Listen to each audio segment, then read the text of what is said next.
Okay, it's easy to talk about the things that don't work. There's a lot of them. Let's think about the things that do work. Okay, so for us, it starts with some of these things. And what we've done with these next few slides is just to give you some exhibits that actually speak to the things that we believe characterize a good relationship. That's right. So we've aligned on 4 different KRs.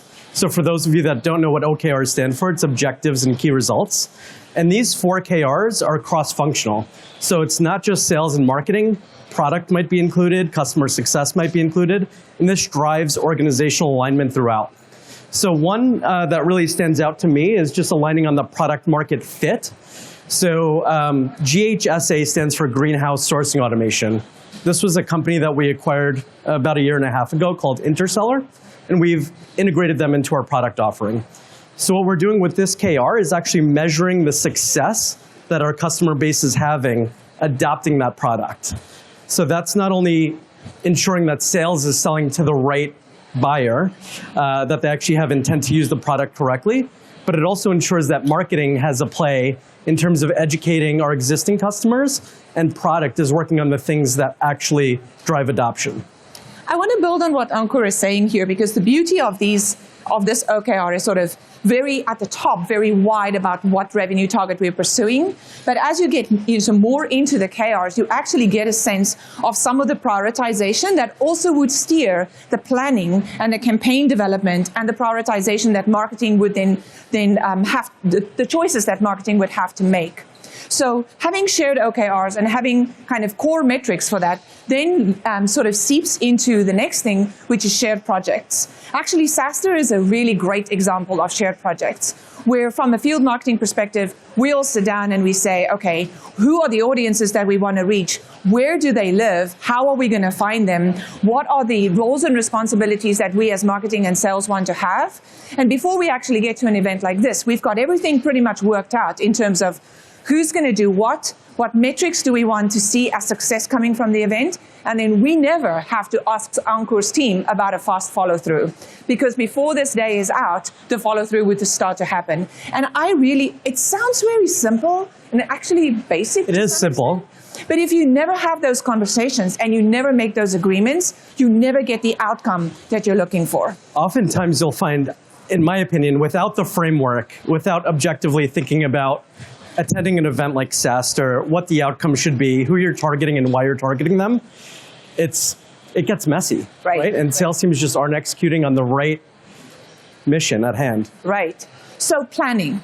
This slide that you see, actually, can you see if I'm standing in front of it? Somewhat tall. This slide is a great example of good collaboration. So, Ankur, talk a little bit, please, about sort of the framework of the segmentation that's on the side, and then I'll touch on the sides here. Perfect. Yeah, so in the enterprise, we've aligned on our top 250 prospects that we want to go after for one reason or another. For example, a reason might be that they're an industry leader and they're a great fit for our software. Another reason may be just simply that we've been in a sales cycle with them, and we know for a fact that this year they're going to evaluate new vendors. So, actually, account executives, ICs, actually help build out that list. So they're taking, give or take, 10 accounts from their total account list to build up that segmentation. And then from there, we kind of boil it down as far as what the focus is. So we're also focusing on lost opportunities that are greater than 6 months. We're focusing on our top industries that we know we're the perfect fit for. And we're also focusing on some new industries that we want to A/B test. And the reason why Ankur is taking pains to actually talk through that is, this is the first point of alignment. If you don't know who you're pursuing, you're not necessarily going to design the strategies and the tactics that'll get you there. But there's more to it, and that is what you see here in terms of top of funnel, middle funnel, bottom of funnel. We actually frame out at the beginning of the planning period and sometimes refine it at the beginning of each quarter what it is that we're going to be pursuing and what initiatives and campaigns marketing is signing up for, who are we targeting. And then I think an important piece of sales and marketing collaboration is obviously the sales enablement component. There's a ton that goes into making sure that everyone has the tools that they need and know what to expect from each other. I love that we're talking about the who, the what, and the why. So sales enablement in general is obviously critical to this, but also those personas and understanding that both AEs, ICs that are writing the content for marketing are all aligned on the why is critical to any success, but specifically the success of this campaign. Right. Okay, so the relationship between sales and marketing is often full of buzzwords. Name a buzzword that starts with an A. ABM. Man, the number of times I've been in conversation where somebody says, let's do ABM. I'm like, do you have a clue? So the thing about ABM is really trying to understand how are we going to reach a target, an audience in a customized way, if you would, in a more personalized way. And sales has this tendency to say, well, let's do ABM because it means lots of dinners and events and possibly some, personalized swag. For us, it actually means in every sphere of that breakdown, how are we going to reach the one-to-one, one-to-few, one-to-many? And there's a ton of benefit in sitting down and planning together what that entire process of ABM is going to be. And for us, successfully in Greenhouse at this moment, we are doing ABM at a pilot level because there's no point in diving in and pretending to have a big ABM program. What you really want to do is scope it out and start maybe with a handful of accounts to see what kind of successes, how is it going to work in marketing, how is it going to work for sales. I'm going to skip over this slide just very briefly, but essentially it's an entire process and timeline. And one of the things that Ankur and I actually feel quite strongly about is that there's a lot of shared process and shared tools in getting good collaboration between sales and marketing. Ankur, did you want to just talk a little bit about that? Yeah, so in general, when we think about scoring, we're not just talking about scoring ABM accounts, we're also thinking about scoring leads.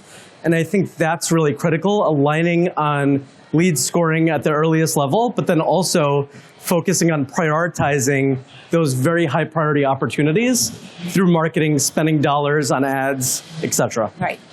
One thing that you just brought up, which is an important point of alignment, is you got to sit down and look at the marketing and sales life cycle. So figure out right from the beginning what all the stages are going to be in your funnel and agree on where marketing is going to be leading, where sales is going to take over, what the expectations are. Oftentimes, when a relationship between sales and marketing isn't working, you hear things like, oh, it's a top of funnel problem. Sometimes it's a top of funnel problem, but other times it's a problem with lead qualification. Other times it's a moment where that handover wasn't actually done very well. In the case of, in the case of marketing, the joint metric that we have in Greenhouse for us is the sales accepted lead, sales qualified lead actually. And so marketing is measured, our performance rests on that. And that is the very same metric that sales is sharing with us.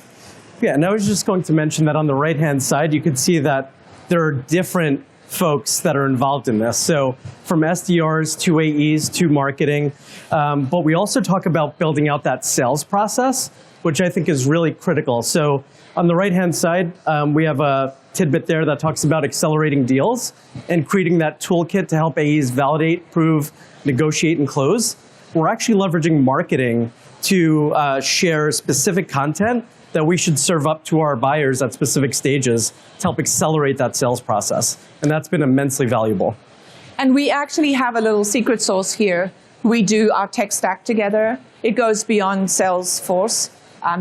We use 6 Sense extensively. We actually use and select tools together for the benefit of making sure that it will work for marketing as well as much as it will work for sales.